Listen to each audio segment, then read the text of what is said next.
Hey, if you want to use Microsoft Teams for video calls and for chat, here is a quick start. We're going to download Teams and start a meeting. Really easy. This is just the basics to help you get started quickly with Microsoft Teams. First of all, if you don't have Teams, you can download it, and there is a link in the description to this video on how to do it. I'm downloading Teams onto the desktop.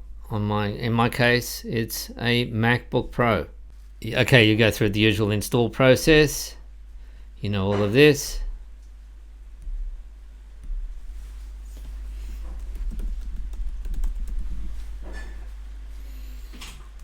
To start a meeting from within Teams, I'm going to be using the desktop app, which I've downloaded. And very easy, just go into Meet, and I can click on Meet Now. It's going to need access to my camera and to my microphone, so it's just asking me for that, and I'll say yes, and then I'm in a meeting. Now you can see that's really easy, and of course I want to invite somebody else to the meeting, and so I'm going to copy the meeting link and close that up, and there I am. And if you want to quit the meeting, or you want to chat with people, you can click on chat. And if you want to finish the meeting or turn off your camera, nice and easy, just click on the camera, and the people can still hear me. If you want to mute yourself, hit the mic button and that will mute you.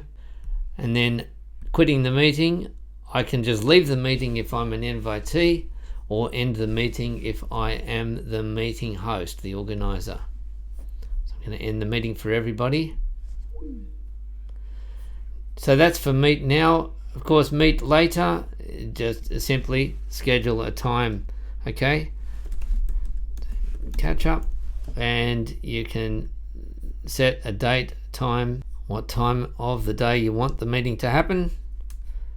That's not a great interface, is it? You've got to scroll all the way down, 24-hour time, and you can see the default here. Now if you want to add some details, you can certainly do that. Put in a little bit more detail about the meeting, maybe include an attachment, and if it's a repeat meeting, you might want to run this once a week, or do it a custom. You can run it every 14 days, whatever it is that you want to do. And then with my current Teams plan, I've got a limit of 60 minutes per meeting. And of course you can send the invite here, and that will include the link, so that people, once they accept the meeting link, they can add that to their calendar and they can join the meeting just by clicking on that link. Nice and easy. And if you just want to get a meeting link, then that's nice and easy to do too. Hey, here's the link to my meeting. You just copy that meeting link, and then you can share it over email or chat, direct message, however you want to do it, SMS. There's obviously a lot more that you can do with it, but here is the basics that you need to get started. So that's it. Those are the basics that you need to get started with Microsoft Teams.